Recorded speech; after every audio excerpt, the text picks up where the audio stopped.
request from a follower to take the joystick apart so we could kind of take a look and see what's inside. So I'm going to tear that apart for you and we can get a better idea of what the internal components of one of these little devices looks like. I think we can just lift up on the prongs here. I don't do this very often because most of the time we just kind of replace these components.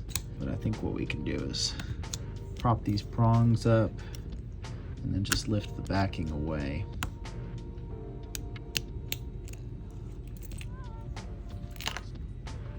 So we've got our little sensor pad, there's our spring and our washer, obviously the back plate.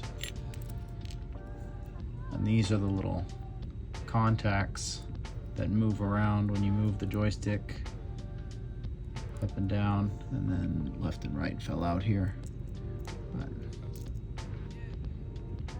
kind of move it up and down and left and right, and the joystick should move. There we go.